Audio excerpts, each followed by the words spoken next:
É chegado o grande momento. O Enem é no próximo domingo e a nossa semana de tendências está a todo vapor. Hoje é dia de ficar por dentro das principais apostas para linguagens, códigos e suas tecnologias. Roda a vinheta.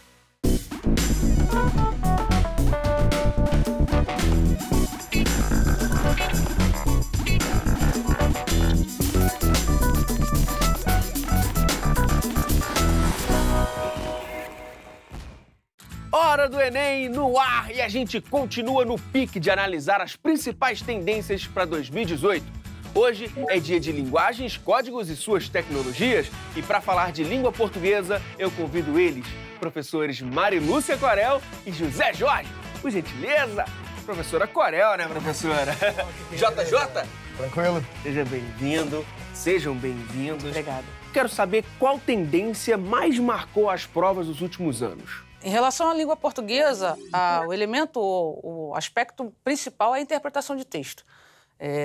Você vai ter conteúdos inseridos dentro desse aspecto, dessas questões, mas o fundamental é que o aluno perceba que ele vai precisar analisar, interpretar, compreender aquilo que o texto está trazendo e o que está sendo pedido.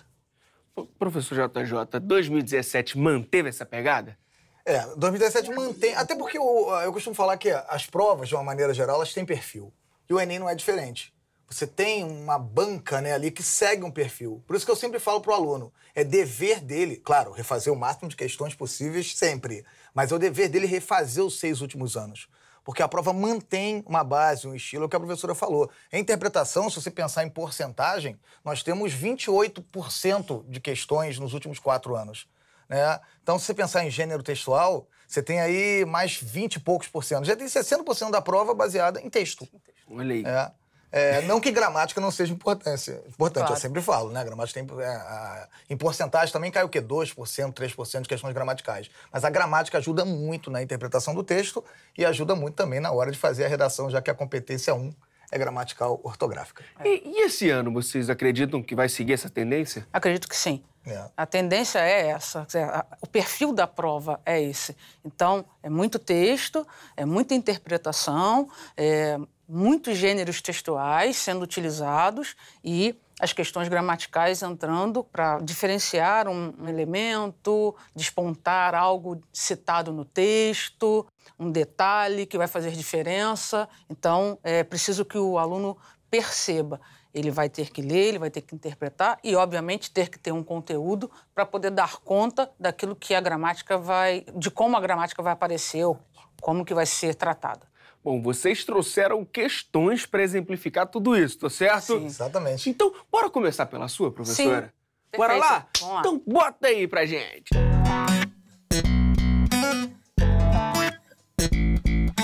Tá aí na tela, questão 10 do Enem de 2017, caderno azul, primeira aplicação. Professora, por gentileza. Então vamos lá. A questão 10, um trecho do texto Infância, de Graciliano Ramos, texto de 1945. Nós vamos encontrar um vocabulário um pouquinho diferente do atual, então o aluno precisa ter um pouco de cuidado, atenção, até porque essas diferenças vão fazer que o aluno pare para pensar no significado do texto. Perfeito. Então, essas moças tinham o veso de afirmar o contrário do que desejavam. Notei a singularidade quando principiaram a elogiar o meu paletó cor de macaco. Examinavam-no sérias, achavam o pano e os aviamentos de qualidade superior, o feitio admirável. Envaideci-me. Nunca havia reparado em tais vantagens, mas os gabos se prolongaram, trouxeram-me desconfiança. Percebi, afinal, que elas zombavam e não me susceptibilizei. Longe disso, achei curiosa aquela maneira de falar pelo avesso, diferente das grosserias a que me habituara. Em geral, me diziam com franqueza que a roupa não me assentava no corpo, sobrava nos sovacos. Texto difícil. O que é aquilo? Susceptibilizei? Na verdade, houve alteração. Hoje ela é suscetibilizei, né? Sim, aquele P muda, aquela... né? Complicado o texto. Da ortografia antiga, né? O português de Portugal ainda acha, né? E tem outros elementos, outros vocábulos que também não são muito comuns ao nosso dia, à nossa época, né? E aí o enunciado vem dizendo: por meio de recursos linguísticos, os textos mobilizam estratégias para introduzir e retomar ideias, promovendo a progressão do tema. No fragmento transcrito, um novo aspecto do tema é introduzido pela expressão, e aí ele destaca, na verdade o texto já vem pontuando, na leitura você já vai ver os elementos sublinhados, né, ou destacados, e aí ele pergunta qual desses elementos é que faz a mudança do aspecto do tema. Eu sugiro sempre que o aluno leia o enunciado antes de ler o texto, porque ele já vai procurando no texto a resposta possível para essa questão. Ele vai encontrar nas opções, por exemplo, uma palavrinha aqui que pode atrapalhá-lo, que são os gabos. Mas no aspecto geral, lendo o texto com atenção, ele vai perceber que gabos significa elogio. Só que isso pode ser um problema na hora da realização dessa questão. Mas vamos lá, ele está pedindo a questão sobre recursos linguísticos, recursos coesivos, que a gente usa o tempo inteiro, que é muito exigido na prova de redação. A competência 4 é baseada nos recursos. Então, os recursos eles servem para retomar, para dar prosseguimento a uma ideia, para mudar o tema, e aqui ele está pedindo qual desses elementos vai mudar o sentido do que está sendo dito. Então, vamos lá. Em relação à singularidade, ele está, na realidade, utilizando essa palavra relacionando ao que ele já tinha falado, aquela atitude que estava sendo tomada pelas moças, que não está mudando o sentido. Depois ele vai falar sobre tais vantagens. Também ele vai retomar os elogios que ele estava recebendo. Os gabos. Aí depois vem os gabos. Então, para ele não falar sobre elogio de novo, ele muda o termo. Então, ele está fazendo o uso de mudança de vocábulo para não ficar repetitivo. Mas dentro do contexto você percebe que gabos está se referindo aos elogios que ele está recebendo. E aí você tem o longe disso, que é a resposta da questão. Porque ele vem dizendo na frase anterior que ele percebeu que estava sendo zombado, e essa palavrinha aqui estranha para a gente, né, significa que ele não ficou magoado, ele não ficou ferido com aquela percepção sobre a zombaria. Mas, ao contrário disso, em vez de ficar magoado, ele ficou curioso pela maneira com que elas estavam zombando dele, porque não era o comum, não era para ele a maneira com que ele enfrentava, o que ele via no dia a dia. As pessoas zombavam de uma maneira mais aberta. Elas, vamos dizer assim, elas eram mais educadas. Qual o elemento que faz a mudança desse aspecto temático, né, o longe disso. Longe disso vai dizer, longe disso, em vez de eu fazer aquilo, eu tive um outro comportamento, achei muito curioso. E a letra E, em geral, ele vai retomar essa mudança, mas na realidade o primeiro aspecto que faz a mudança pedida na questão é a letra D. Perfeito. Então, poderia haver algum problema ali? Sim, se nós formos pensar em alguns vocábulos, mas se a gente entender o texto no seu contexto, esses elementos não irão atrapalhar e vai ficar muito claro que a questão D é que vai ser a resposta correta desse enunciado e desse texto tão complicadinho. Complicadinho, né? Conhecer Graciliano Ramos já seria um ótimo passo, né, professor? Ajuda. E já nem ia travar nesse texto para começar, já está habituado. Assim, conhecer o autor sempre ajuda. Aqui, no fragmento, até que né, não exige tanto conhecimento do Graciliano, a não ser vocabular, porque algumas palavrinhas ali podem atrapalhar. O que é interessante é que esse tipo de questão cai muito no Enem também. Essa questão de referenciação textual, uma palavrinha que retoma algo, ou algo que ainda vai ser dito, ou uma palavrinha que resume tudo que foi dito, né? Isso caiu em 2016 com assim. Vinha falando alguma coisa, assim, quer dizer, tudo que você disse antes, aí ele chega a uma conclusão, chega a um resultado. O tipo de tema, né, recursos linguísticos, que às vezes o aluno tem muita dificuldade, porque não dá para fazer só com a roupa do corpo, chegar lá e sentar e fazer. Tem que nunca ter uma nem vi experiênciazinha, tem que ter um conhecimentozinho prévio, mas... E aí entra a questão da gramática ajudando nessa compreensão. de entender que esses recursos existem para dar uma sequência, para fazer retomada, para deixar o texto coerente, dentro do contexto, coeso. Então, pois é, de que outras formas pode aparecer na prova, professor? Ele pode pedir, por exemplo, o contrário, elementos que estejam antecipando algo que vai ser dito, né? E aí as pessoas precisam estar muito atentas, porque normalmente a gente pensa em retomada, sempre é aquilo que vem antes, mas às vezes acontece dele pedir algo que vem depois. Então, e ainda assim no sentido de retomada.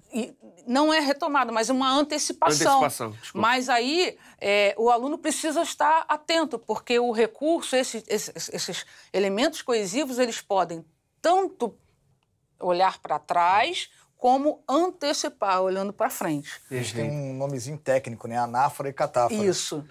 Que não precisa nem decorar o nomezinho, porque a questão já pede a remissão de algo já citado. Isso. Mas já traz o significado disso tudo. Lembrando que existe a anáfora, figura de linguagem, e existe a anáfora, coesão textual. Isso. Então já explica pra gente rapidinho. Da mesma turma, ninguém combinou. Já dizem rapidinho, né? Vamos lá. Ninguém combinou. É a sorte do destino ter o mesmo nome. Não, então só explica rapidinho então pra gente. Você tocou no assunto, a gente quer saber. Sim. Anáfora, coesão textual, que a professora falou, retoma algo já citado anteriormente. Pode ser um ele, pode ser um lhe, né? Pode ser algum elemento ali que vai ter esse papel coesivo. A anáfora, figura de linguagem, é a repetição da palavra inicial. Eu sempre lembro daquela música do Chico César. Quando não tinha nada eu quis, quando tudo era ausência esperei, quando tive frio. Quer dizer, ele vai repetindo quando. Isso é uma anáfora. A gente viu no primeiro bloco a aposta da professora Marilúcia, por onde ela acha que vai rolar e tal. Agora quero saber do professor JJ. E aí, qual a sua aposta? A minha aposta é a questão da variação linguística, que realmente a incidência é muito grande, né? Todo ano tem direto ou indiretamente uma boa porcentagem de questões. E vem cá, o que o candidato não pode deixar de saber sobre variação linguística? Eu anotei algumas coisinhas aqui no quadro. Perfeito. Olha o tamanho do Brasil. Não tem como a língua não variar, não tem como ela não modificar. Isso vai acontecer. E os motivos que levam a língua a variar, os motivos que levam ela a ter essa diferenciação, estão aqui no quadro. A primeira é a chamada variação regional, né? Também chamada de variação geográfica ou dialetal, porque os dialetos eles saem daqui, né? Ele tem origem aqui. E também chamado nos meios acadêmicos de variação diatópica, o nome que acabou. Complicar, né? Diatópica. Mas o nome volta e meia, sim, né, professora? De tópicos, né? Exatamente, a questão cita. Então essa variação é interessante porque ela tem a ver, obviamente, com região. E as pessoas meio que decoram, né? Os alunos decoram que é assim, é um item que é chamado diferente dependendo da região, né? Esse é um tipo só de variação regional. Esse é o tipo que a gente chama lexical, de palavra. Realmente, aqui no Rio, na região sudeste, né, no Rio, a gente chama tangerina. Você vai para o Nordeste, mexerica. Sim. Você vai para o Sul, bergamota. Isso é realmente um exemplo de variação regional. Mas há outros. Há no nível semântico da ideia, por exemplo, a palavra rapariga. Rapariga, se você fala em Portugal, é uma moça. Chama alguém de rapariga no Nordeste, não vai ser legal. Vão ficar chateados. Então, existe também na questão morfológica, né, que a gente fala da forma. Por exemplo, em algumas regiões a pessoa não fala velha, fala véia. Ao invés de telha, fala teia. E isso não é social, isso não é porque o cara não tem escolaridade. É porque a região, né, impõe isso, implica esse jeito de falar. Às vezes é fazendeiro, o cara tem né, ele teve dinheiro, ele teve estudo e ainda continua falando desse jeito. E também, às vezes, de sintaxe, né, que é colocação na frase. Eu sempre lembro de uma novela, a personagem era do norte, né, aí alguém falava assim, vamos em tal lugar, ela falava, vou não. Porque o normal é falar não vou. Mas naquele lugar, naquela região, eles invertem, né, o verbo em relação ao advérbio não. Então isso tudo é um combo de variação regional. Há também a variação social, né, aqui também chamada nos meios acadêmicos, né, de diastrática. Daqui vieram as gírias e os jargões, né? Porque aqui, na verdade, é aquela variante formada por certos grupos sociais, né, certas comunidades linguísticas. Então você pega funkeiro, motoqueiro, eles têm lá, eles criam um vocabulário específico para o seu uso. Sim. Acontece também com o jargão é mais profissional, aquela linguagem mais técnica, que a gente percebe, pode ser entre professores. Sim. Tô pensando nisso, professores também têm mas disso. Advogados, médicos, é no nível profissional mesmo, né?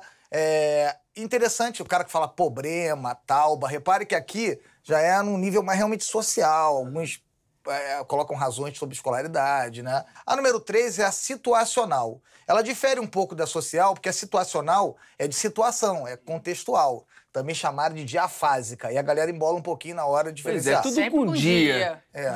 Vamos focar no restante da palavra. Exatamente, o final é que comanda. Aqui, como já diz, situacional de situação. Ela é aquela questão de norma.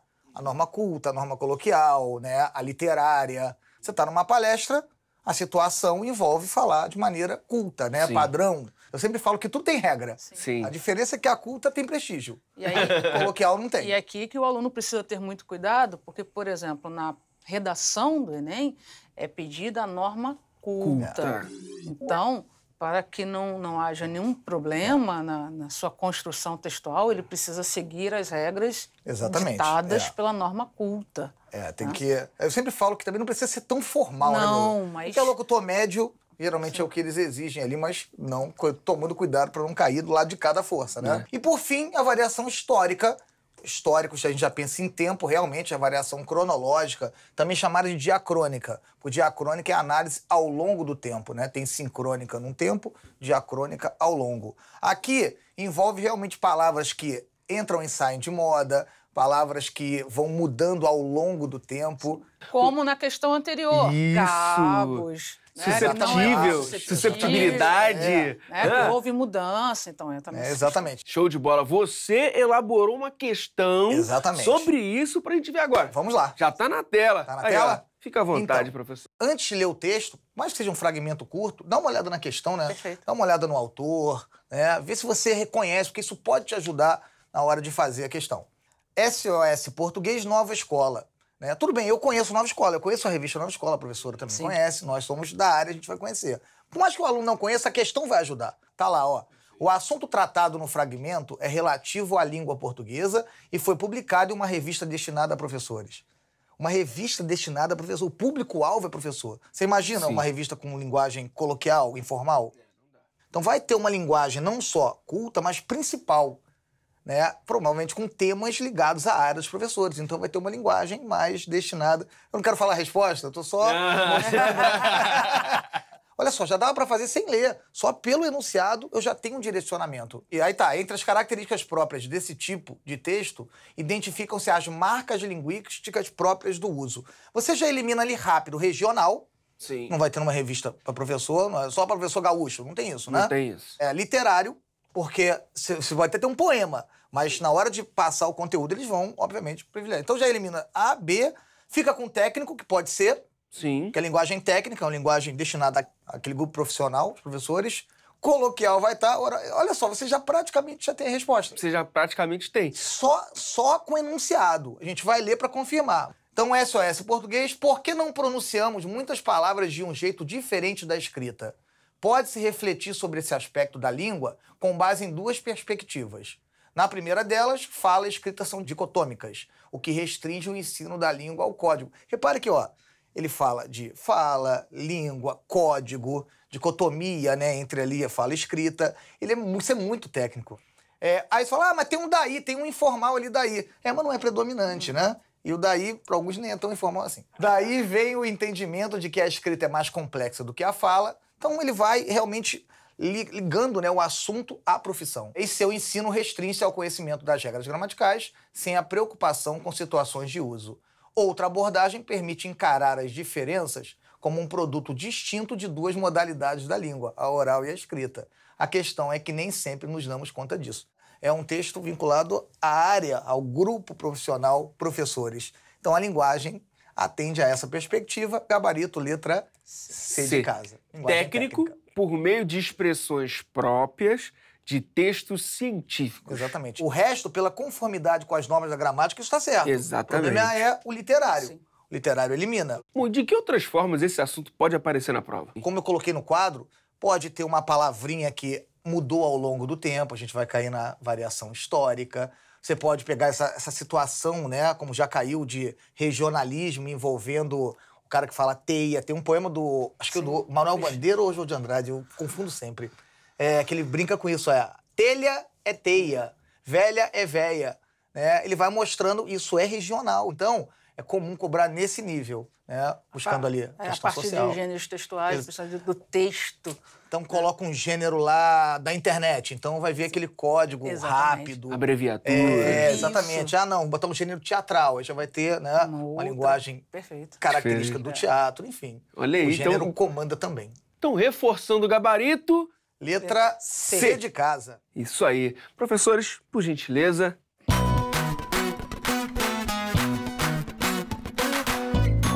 Vocês topam fazer um bate-bola? Eu falo o tema e vocês dizem se pode cair ou não. Perfeito. Vamos lá. Meio século de tropicalismo. É possível. E aí? É muito possível. Muito possível. É um tema que envolve arte, literatura, né, história.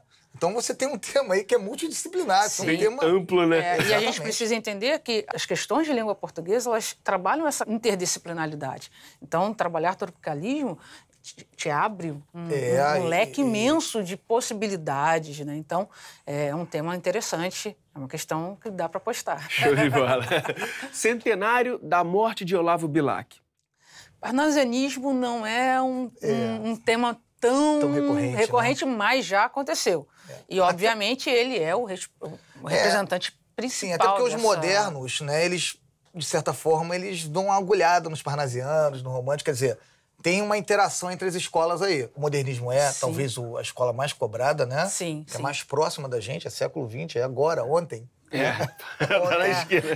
É aqui atrás da porta. Então, é um tema que é importante, pelo menos, conhecer a escola literária do autor, que no caso o Olavo Bilac. Parnasianismo e tal. 70 anos da morte de Monteiro Lobato. Monteiro é um representante incrível da nossa literatura e marcou, pelo menos, a minha infância, né? Sítio do Capão Amarelo.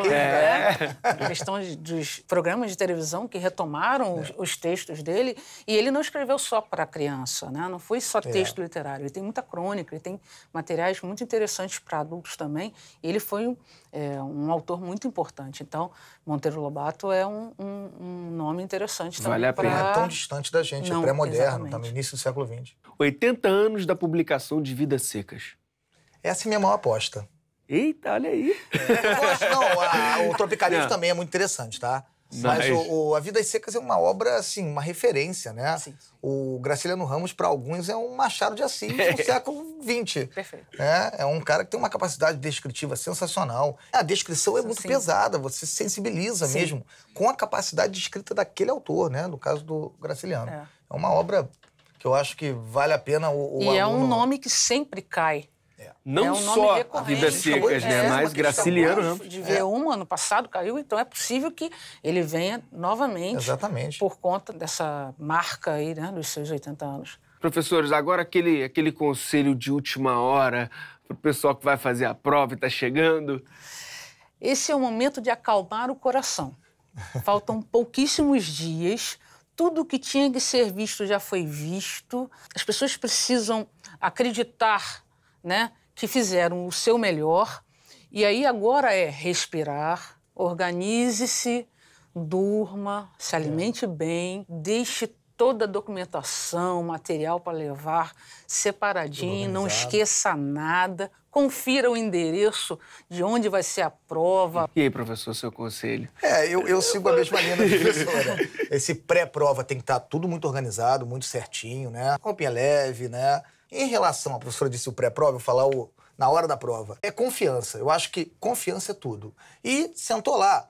Escolha o assunto que você tem mais facilidade. Isso é muito importante. Eu sempre costumo falar que a gente tem que começar com aquilo que a gente é melhor. Não perder muito tempo em questão que você vai ver que vai dar trabalho, porque o tempo elimina. Então, faz logo, garante o seu ponto certo. Uma dúvida. Até domingo, dá pra ler Os Sertões de Euclides da Cunha? Dá 3, 4 dias aí, dá. Olha... quando melhor li, pegar um resuminho na internet. Quando eu li pela primeira vez, eu acho que eu levei mais de uma semana. Professores, muito obrigado mesmo por toda a ajuda. Muito obrigado. Viu? Cara, tamo Vocês junto. são de casa. Sempre que der, apareçam. A gente tá no finalzinho da prazer. temporada, mas sempre que der, apareçam. Por favor. prazer. E você, que tá afim de fazer aquela revisãozinha de última hora, então faz o seguinte, corre lá no Percurso Educativo de Língua Portuguesa da TV Escola e aproveita. tvescola.org.br/percursos. E não esquece do nosso canal, youtube.com/TV Escola. Amanhã a gente continua analisando as tendências para a prova de linguagens. Será a vez de língua inglesa, língua espanhola e arte. Até. Bora aqui pra frente, professores? Vamos lá. Chega mais. Nem sei se era isso, né? Mas daqui a pouco a gente vai aparecer na prova.